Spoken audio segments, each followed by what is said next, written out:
नमस्कार मित्रों, मैं सविता वर्मा गजल स्वागत करती हूँ आप सभी का अपने YouTube चैनल शब्द संसार पर। स्वास्थ्य खराब होने के कारण काफ़ी दिन से अपनी धारावाहिक कहानी प्यार मगर अनूठा का कोई भी भाग आप सभी के लिए नहीं लेकर आई हूँ, लेकिन आज आप के लिए मैं लेकर आई हूँ मेरी धारावाहिक कहानी प्यार मगर अनूठा का भाग 9। तो सुनिएगा, बाकी के भाग आप प्लेलिस्ट में जाकर मेरे चैनल पर सुन सकते हैं। पीहू की नज़र जैसे ही डॉक्टर अजय पर पड़ी तो वो दौड़कर अजय के पास आ गई और अजय ने पीहू को बर्थडे विश किया तो नाराज होते हुए थैंक्स डॉक्टर साहब कहा। अजय ने उसकी नाराजगी को अनदेखा करके उसका गिफ्ट व बुके देते हुए पुनः उसे जन्मदिन की बधाई देते हुए कहा, जन्मदिन की बहुत बहुत बधाई हो पीहू, ईश्वर तुम्हें हमेशा खुश रखे, बस तुम यूं ही हंसती मुस्कुराती रहो और खूब नाम रोशन करो। मगर मेरी हंसी और खुशियों की चाबी तो ईश्वर ने नहीं बल्कि आपके हाथों में है डॉक्टर अजय, पीहू ने धीमे से मुस्कुराते हुए अजय की तरफ कहा। हम वो कैसे डॉक्टर साहिबा? अजय ने भी मुस्कुराते हुए कहा। हालांकि अजय पीहू के मन की बात समझ रहा था, किंतु उन्होंने पीहू को कभी ऐसी नज़र से देखा ही न था और न ही कभी चाहा। हाँ पीहू अवश्य ही अजय के सपने में अपनी आंखों के सामने हमेशा अपनी आंखों में सजाने लगी थी। सजाने क्या, वो तो बस दिन रात अजय के नाम की ही माला जपती थी। मानो पीहू की माँ को पीहू का अजय के साथ ऐसा व्यवहार बिल्कुल भी अच्छा नहीं लगा और उन्होंने थोड़े गुस्से और हंसी के मिले जुले भाव से पीहू की तरफ देखते हुए कहा, पीहू अब केक काट भी ले बेटा, आखिर कितनी प्रतीक्षा कराएगी बेचारे सभी दोस्तों को, सबको भूख भी तो लगी होगी। हाँ हाँ मम्मा, बस बस जिसका इंतजार था वो आ गया, अब देरी कैसी, कहकर पीहू ने केक काट कर खूबसूरत केक पर लगी खूबसूरत कैंडल को जैसे ही फूंक मारकर बुझाया तो I love you I love you I love you का संगीत बज उठा। सब आश्चर्य से एक दूसरे की तरफ देखने लगे थे कि ये हैप्पी बर्थडे की का संगीत बजना था, मगर ये क्या? Happy birthday to you dear Pihu के सभी दोस्तों ने तालियां बजाकर पीहू को जन्मदिन की बधाई दी।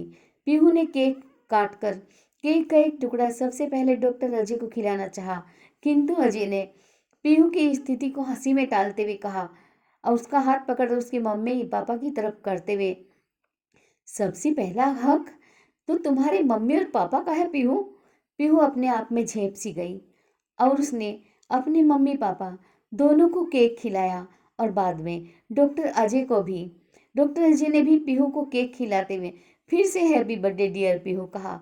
रात बहुत हो चुकी थी, सबने खाना खाकर जैसे ही सब डांस करने लगे कि पीहू ने डॉक्टर अजय के पास आकर उनका हाथ पकड़कर उन्हें डांस करने के लिए आमंत्रित किया, किंतु अजय ने साफ इनकार कर दिया, जिससे पीहू का मूड बिगड़ गया। तभी उसकी नज़र अपनी माँ पर पड़ी तो उन्होंने देखा कि वो आंखों ही आंखों में पीहू को डांट रही हैं। पीहू समझ गई और सोचने लगी कि कोई बात नहीं अजय, तुम्हें तो अपना मैं देख लूंगी बाद में, फिलहाल मैं तुम्हारी वजह से अपने दोस्तों का मूड खराब नहीं करना चाहती। पीहू और उसके सभी दोस्तों ने खूब देर तक डांस किया। सभी अपने अपने घर चल दिए। डॉक्टर अजय को गुप्ता जी ने रोक लिया था। अरे डॉक्टर अजय, रुको ना कुछ देर, पास में ही तो जाना है। नहीं नहीं गुप्ता जी, अब रात काफ़ी हो गई है और बेचारे रामू काको को नींद भी आ गई है, बिना वजह ही उन्हें डिस्टर्ब करना, फिर बैठते हैं ना किसी दिन। अजय चला गया, किंतु पीहू चुपचाप अपने कमरे में चली गई। अपने मम्मी पापा को गुड नाइट कहे भी नहीं, कमरा अंदर से बंद कर लिया।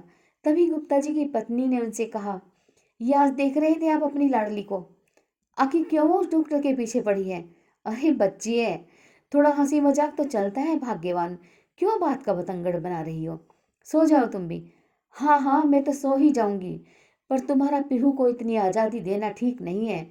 एक तो जन्मदिन पर इतनी महंगी सजावट करवा कर लाखों रुपए का पानी की तरह बहा दिए, ऊपर से सब कुछ जानते हुए भी अनजान बने हो। अच्छा आप सो भी जाओ, बाकी बातें सुबह होंगी। सुबह भी क्यों, जब बेटी हाथ से निकल जाएगी तब कर लेना। बेटी हाथ से नहीं निकलेगी, निकल गई तो फिर मुझे दोष मत देना, क्योंकि बेटियों की गलती पर अक्सर माँ को ही कोसा जाता है। किंतु मेरी पीहू को बिगाड़ने का सेहरा तो आप ही के सिर पर बंधना है। अरे हाँ हाँ, बांध देना सेहरा, मेरे ही सिर पर बांध देना। अब सो भी जाओ, मैं खुद सो रही हूँ, ना मुझे सोने दे रही है, कहकर गुप्ता जी ने अपने कमरे की लाइट बंद कर दी। अगली सुबह डॉक्टर अजय ने नाश्ता किया और अपने क्लिनिक के लिए निकलकर गाड़ी स्टार्ट करने ही वाले थे कि पीहू ने झट से आकर, गुड मॉर्निंग। Good morning. क्या आप मुझसे नाराज हैं अभी भी डॉक्टर अजय? अरे क्यों भाई, तुमसे भला मैं क्यों नाराज होऊंगा पीहू? वो वो दरअसल मम्मा बोल रही है कि कल मैंने आपको कुछ अधिक ही परेशान किया। नहीं नहीं, ऐसी कोई बात नहीं, और मैं तुमसे बाद में बात करता हूँ, कहकर डॉक्टर अजय ने गाड़ी आगे बढ़ा दी।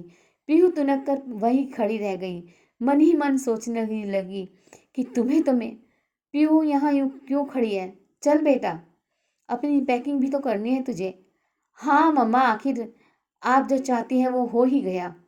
आप चाहते हैं मुझे इस घर से ही नहीं, इस शहर से दूर भेजना। ठीक है, अब मैं यहाँ नहीं आऊँगी कभी भी, कहकर पीहू अपने घर आई और उसकी मम्मी भी पैकिंग में उसकी मदद करने लगी, क्योंकि वो नहीं चाहती थी कि पीहू डॉक्टर अजय को प्यार को लेकर आगे बढ़े। पीहू की मम्मी ने ही अपने भाई से कहकर किसी दूसरे शहर में बड़े अस्पताल में पीहू की ट्रेनिंग के लिए बात कराई थी।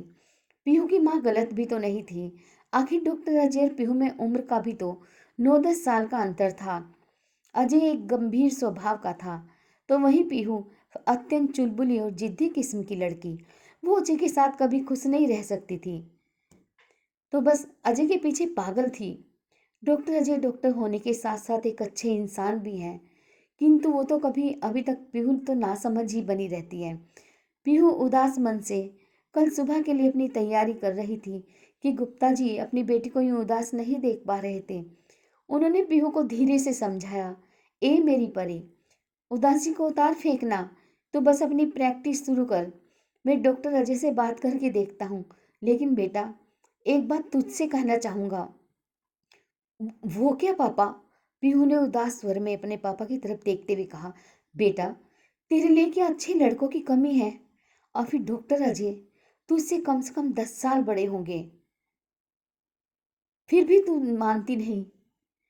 छोड़िए पापा, अब बस मुझे कोई बात नहीं करनी, अब यहाँ से जाना है और मैं देख लेना, मुझे खुद देख लूंगी या मुझे आगे क्या करना है। कहते कहते रिपीहू की रुलाई फूट पड़ी।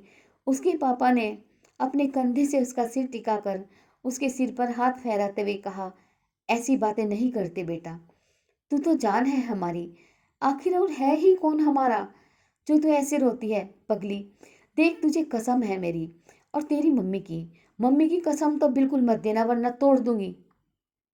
तेरी मम्मी तेरी दुश्मन नहीं है बेटा, जो तू इतना बुरा सोचती है अपनी माँ के बारे में।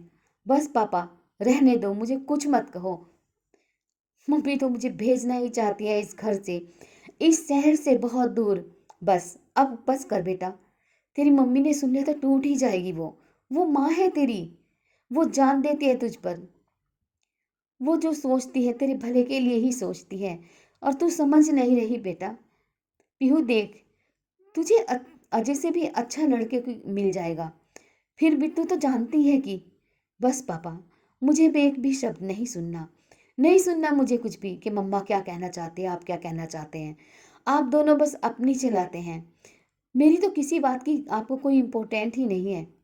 और आपके लिए मम्मा और मेरी प्रैक्टिस, बस ये दोनों ही रहकर करना चाहती थी मैं।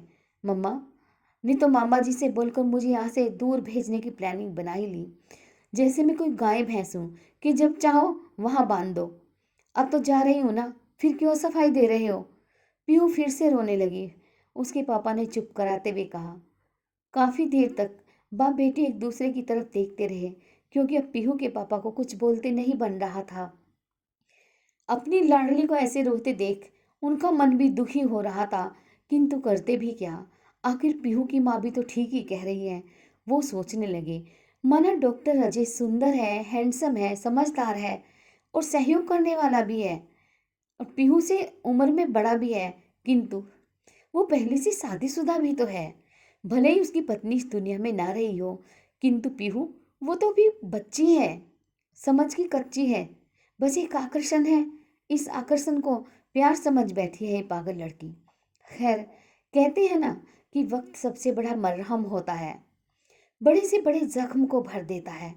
थोड़ा ही शहर से दूर रहेगी हमारी पीहू तो अजय के प्रति उसकी सोच भी बदलेगी और वो अपने बारे में भी कोई निर्णय लेने की क्षमता होगी और आगे भी बढ़ेगी।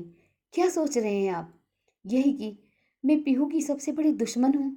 अरे नहीं भाग्यवान, तुम हर समय बस तीर तलवार लिए बैठी रहती हो मेरे लिए। मैं ऐसा क्यों सोचूंगा भला? फिर क्या बात है? मैं देख रही हूँ कि पिछले 2 घंटे से तुम दोनों बाप बेटी ऐसे अकेले कमरे में छुप छुप के बात कर रहे हो जैसे मैं तुम दोनों की दुश्मन हूँ। पीहू की मम्मी ने नाराजगी जताते हुए कहा, मैं जानता हूँ तुम जो कह रही हो वो हमारी प्यारी बेटी की भलाई के लिए कह रही हो। बस मैं तो पीहू को समझाने की कोशिश भर कर रहा था। तुम ही बताओ, यदि हम दोनों ही उसके पीछे पड़ेंगे तो वो भटक जाएगी। उसे लगेगा कि इस घर में उसका अपना कोई है ही नहीं। और पीहू की माँ, ऐसे में उसके कदम बहक भी सकते हैं। बात तो आपकी सही है। चलो, अब सुबह की ट्रेन है, पीहू को भी जल्दी उठना है। उसकी पसंद का खाना बनाकर भी देना है मुझे। अगली सुबह पीहू को उसके पापा ने ट्रेन में बैठा दिया तो वो गाड़ी से ही छोड़कर उन्हें आने लगे।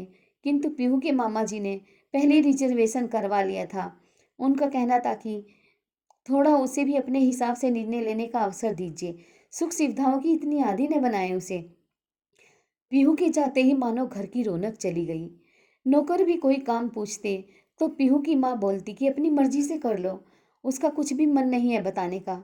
आखिर माँ है, वो कोई पत्थर तो नहीं, वो पीहू की दुश्मन तो नहीं।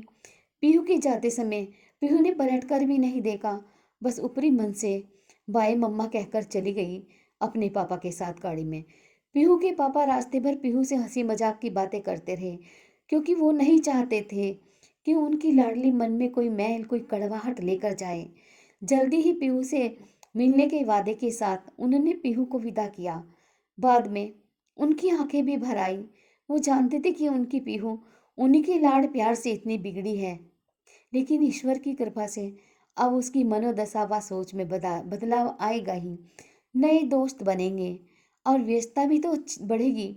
सबसे अच्छी बात तो यही है, डॉक्टर अजय अपने क्लिनिक से घर के लिए निकले ही थे कि तो मित्रों, ये था मेरी कहानी प्यार मगर अनूठा का भाग 9।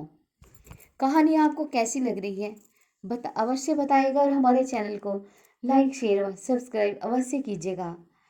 अब कहानी का अगला भाग शीघ्र ही लेकर आती हूँ। तब तक के लिए नमस्कार।